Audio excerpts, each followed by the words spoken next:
All right, welcome back to the deep dive. We are ready for another deep dive, and you know how we do it here. We go deep, we go thorough, but we make sure you don't drown in information overload, right? Absolutely. We want you to walk away feeling like you've got the core knowledge without feeling overwhelmed. Exactly. Today's subject, well, let's just say it involves spots, a hefty price tag, and a whole lot of breeding potential. We're talking L201 Snowball Plecos. They're quite a sight with those striking white spots on a jet black body. They're native to the Orinoco River basin in Venezuela. That's where we'll start, actually, because understanding their natural habitat is going to be essential for successfully breeding these guys in captivity. Okay, so Venezuelan rivers, fast-flowing, oxygen-rich, I imagine. And before we get too far, for folks who might not be familiar, these aren't exactly your common dime-a-dozen plecos. Definitely not. And that's reflected in their price. You're looking at upwards of R810 for a 7-centimeter specimen. Yeah, so there's a real incentive to learn how to breed these beauties, right? Beyond just the fascination. Absolutely. Breeding L201s isn't just a cool hobby. It can be a pretty lucrative endeavor if you get it right. And that's what we're here to do. Arm you with the knowledge to breed these guys successfully and maximize that fry production. We've got some really interesting breeder insights to share, things that go beyond the basic care guides. Awesome. Yeah, so let's get into it. Before we even talk about breeding setups and all that, let's break down the L201. What are their core characteristics? Besides being expensive and spotted, of course. Right, well, they're known for being very peaceful, which is always a plus, whether you're keeping them in a community tank or in a dedicated breeding setup. Peaceful is good, so not the kind to bully other tank mates. Nope, not really their style. And they stay at a manageable size, which is appealing to a lot of hobbyists. Plus, as you alluded to earlier, they're nocturnal. They're most active at night. So not the most entertaining daytime fish, but that's all right. Got it. Manageable, mellow, and they like to sleep in. Now back to those Venezuelan rivers. What's the typical habitat like? Fast-flowing rivers and streams, usually with rocky or sandy substrates, places where they can easily find shelter in crevices under rocks, that sort of thing. And that's something to keep in mind when we're talking about breeding. Providing plenty of hiding spots is key for making them feel secure enough to, well, do their thing. Right, so they're cave spawners, if I remember correctly. How important is that whole cave thing to actually get them to breed? It's essential. I mean, it's in their nature. Yeah. They absolutely need those enclosed spaces to feel safe enough to spawn. They are what we call obligate cave spawners. Obligate, meaning it's non-negotiable. They have to have a cave. Now, I know they have a bit of a reputation for being, I don't know, maybe a little bit picky compared to some other Pleco species when it comes to breeding. I wouldn't say picky, maybe a little more selective, but don't be discouraged. Lots of breeders have figured them out and are getting consistent results. The key is getting that environment right and getting those caves dialed in. Selective. Okay, I like that. So speaking of getting the environment right, one of the things that really stood out to me in the research we did for this episode was the fact that, and this is cool, these guys might be seasonal spawners. Yeah, it's an interesting observation, isn't it? Many experienced breeders have noticed a definite increase in spawning activity during the warmer months. Right. Which makes sense if you think about their natural habitat and the whole seasonal cycle. But there's another even more interesting thing, and I want to get your take on this. It seems like they also respond really well to, get this, stormy weather. Yeah, it's almost like they can sense a storm coming. The theory is that it's related to slight changes in water pressure, maybe subtle shifts in water chemistry that happen before a storm rolls in. And they pick up on these cues and boom, spawning behavior. It's pretty wild. So imagine you're a Pleco breeder checking the weather forecast to optimize your chances. That's awesome. Now, the next thing we need to talk about, I think, is a bit of a head scratcher. It seems like breeding them in groups as opposed to just pairs is the way to go. That's right. A lot of breeders have had more success with a colony approach rather than just putting a single male and female together. Okay, so break that down for us. Why groups and not pairs? It seems counterintuitive. Right? The thinking is, this setup more closely mimics their natural social structure. Plus, it can actually reduce the pressure on individual fish. And there's also that element of, well, competition. Having multiple males can create a bit of a rivalry, which, oddly enough, seems to trigger spawning behavior in some cases. So a little competition is good, in moderation, of course. All right, so we've established that it's all about groups, not couples. Now let's get practical. What kind of tank setup are we talking about for a breeding colony of these guys? Well, you want to think about their natural environment, right? Mm. Space to move, plenty of hiding spots. A minimum of a 30-gallon tank for a breeding group is recommended. But if you can go bigger, do it, especially if you're aiming for a real thriving colony. Okay, 30 gallons minimum, bigger if possible. And what about location? Does that matter? Absolutely. Remember, these guys are sensitive to stress. So placing the tank in a quiet location, away from high traffic areas, lots of noise, or sudden movements, that's really important. So a quiet corner of the house, away from the hustle and bustle. Got it. What about water parameters? These guys are from very specific water conditions. Right, so nailing those water parameters is crucial. Temperature should be between 26.5 and 28 degrees Celsius. That's roughly 80 to 82 Fahrenheit. pH needs to be in the 7.0 to 7.6 range. And conductivity, that's a measure of the dissolved salts and minerals, should be between 500 and 800 microsiemens. So pretty specific. What about filtration and water flow? Good point. They're messy eaters and produce a fair bit of waste, so good filtration is a must. But you don't want to blast them with a current. Aim for a gentle, moderate flow that mimics their natural river environment. Got it. Gentle flow. Now, one of the breeders we looked at mentioned some interesting things about temperature adjustments, specifically how he tweaks the temperature depending on the season and even uses cooler water changes. What's fascinating is the idea that those temperature variations, even subtle ones, could actually be a trigger for spawning. Yeah, simulating those natural changes in their environment, like a sudden drop in temperature after a rainstorm. Makes you think, right? Definitely. So that breeder, for example, keeps his tanks around 28 degrees Celsius during the winter and bumps it up to 28, 30 degrees in the summer. And he does those cooler water changes, bringing it down to about 26 degrees to try and mimic rainfall. So a bit of seasonal tank management. Interesting. What about the stuff inside the tank? What do we need in there? Fine gravel or sand is ideal for the substrate, as close as you can get to their natural riverbed. But the most important thing, hands down, is the caves. The caves, right. We've talked about that, but I'm curious. The guide specifically mentions several different types. Slate rectangles, clay rounds, bamboo, D-shaped clay logs. What's the deal with all the variety? It's all about giving them options and letting them choose what feels right. Some might prefer a certain size, others might like a particular material. You want to cater to those individual preferences, reduce stress, and increase the chances of them finding that perfect spot. And get this, one breeder even mentioned a 9-centimeter alpha male squeezing himself into a bamboo log with a 2.5-centimeter opening. That's how determined they can be to find the right cave. Wow, yeah, that's dedication. So, lots of different caves, well placed throughout the tank. What about lighting? We know they're nocturnal, so I'm guessing bright lights aren't the way to go? Exactly. Keep it dim, keep it subdued. Some breeders even go as far as keeping the lights off pretty much all the time, except maybe during water changes or maintenance. Yeah. This makes them feel more secure and comfortable. So, a dimly lit Pleco paradise filled with caves. Sounds cozy. Now, we've got the tank set up, but let's talk about the residents themselves. How do we introduce these guys to the tank in a way that promotes breeding? This is where that colony setup comes into play. Aim for a ratio of about 2 females for every male. This helps reduce aggression among the males and ensures the females have plenty of potential mates to choose from. 2 females per male, good balance. And in terms of numbers, how many individuals should we start with to get a good, healthy colony going? I'd say 3 to 5 females and 2 to 3 males is a good starting point. It gives you a solid base, genetically speaking, and increases the odds of successful pairings. And size is important too. Make sure they're at least 6 centimeters long. Males usually reach breeding maturity at a slightly larger size. 6 centimeters, got it. Okay, so we've picked out our individuals, but now the age-old question. How do we tell the boys from the girls? Sexing L201s isn't always easy, right? You're right, it can be tricky, especially when they're young. But there are a few clues. Mature males will often develop more pronounced odontodes. They're like little bristles, especially noticeable on their pectoral fins, almost like a subtle beard. Okay, a bristly beard. So look for the facial hair. Anything else? Yeah, males might also have a slightly broader head shape. And females, they tend to be rounder overall, especially when they're carrying eggs. So subtle differences, but important to know. Honestly, though, your best bet is probably to buy from a reputable breeder or supplier who can confidently sex the fish for you. Absolutely.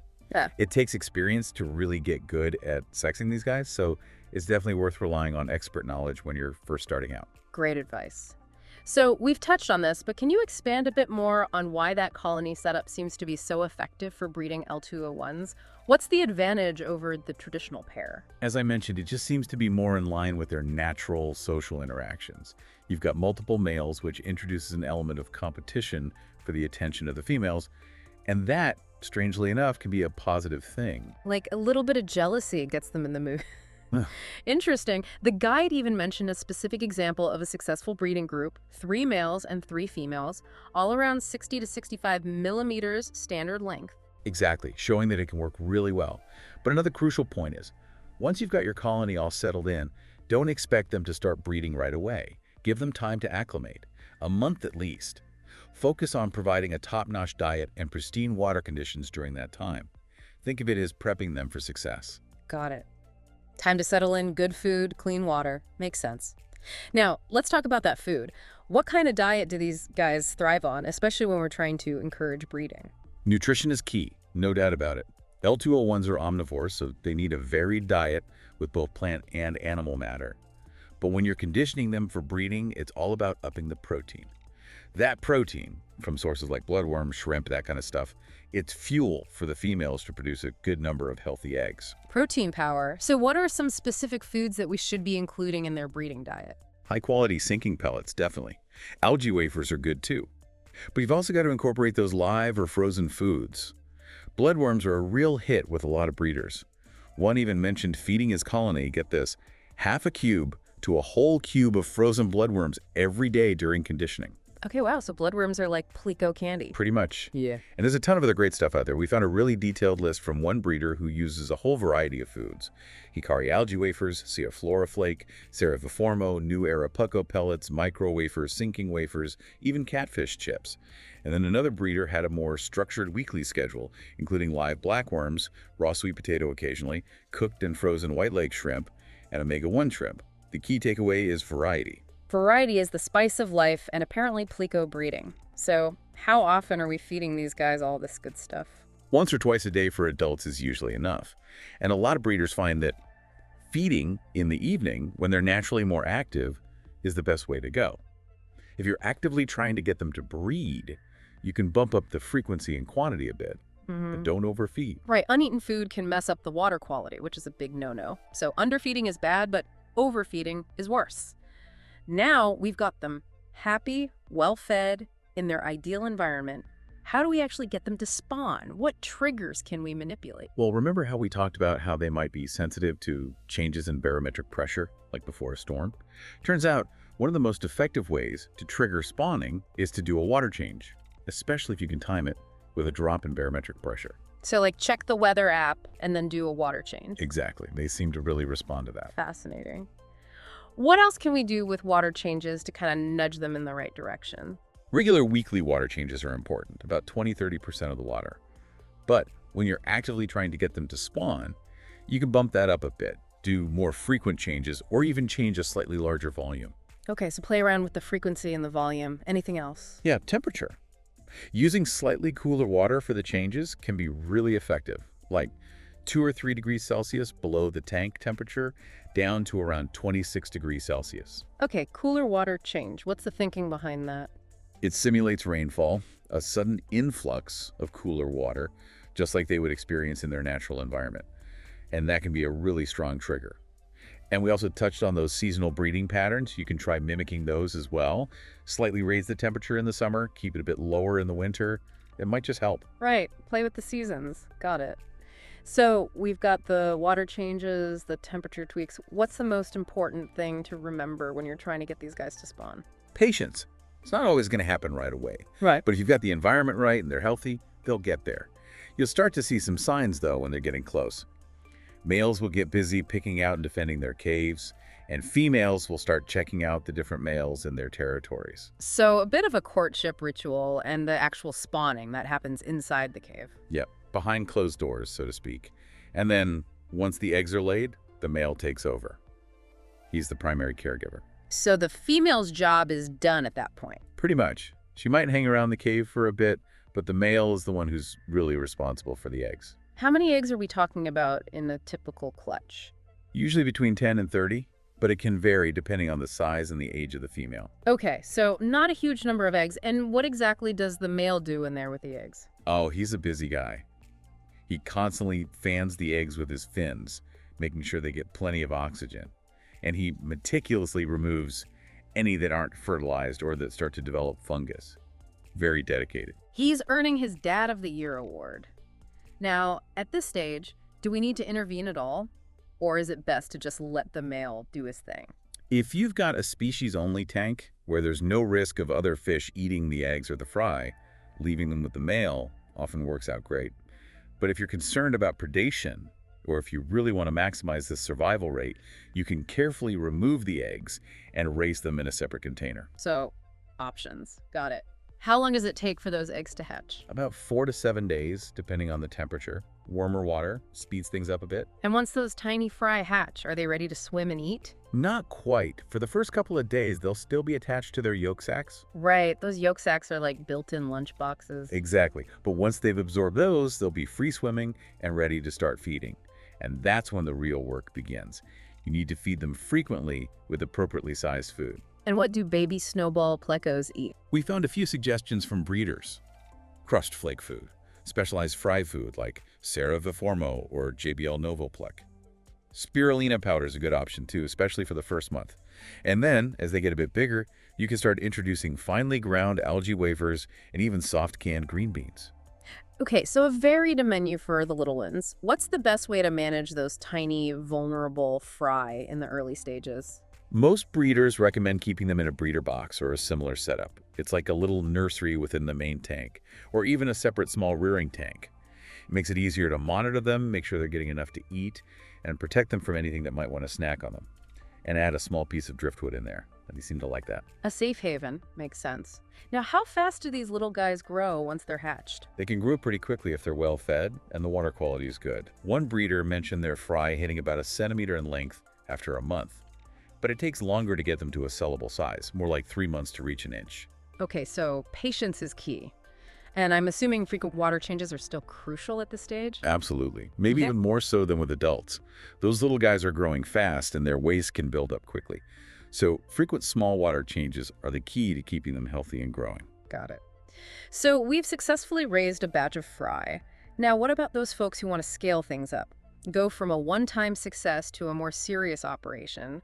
What are the key strategies for maximizing fry survival and boosting overall output?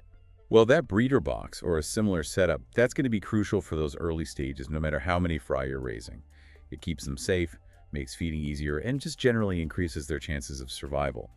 There was an interesting point in the guide about fry being released into a large tank too soon. Right, I remember that. Something about higher mortality rates even when there's plenty of food available. The idea is that in a bigger tank, they have to swim more, expend more energy, and that can be really stressful for the little guys. They're constantly hungry, which can make them more susceptible to diseases and other issues. So, start them off in a smaller, more controlled environment and gradually transition them to a larger tank.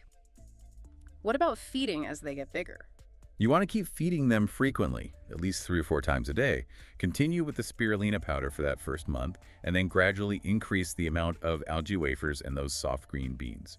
Keep an eye on their feeding response and adjust accordingly. Lots of small meals for growing plecos. And what about water changes? Just as important as ever, if not more so. With lots of fry in a smaller space, the water quality can deteriorate quickly. So daily water changes are a good idea, maybe 10 to 20% of the water. Okay, so frequent feeding, meticulous water changes. Now let's talk about scaling up. How do we go from one successful batch to a more, industrialized setup? Well, the first step is to create multiple breeding tanks, all identical to your proven setup.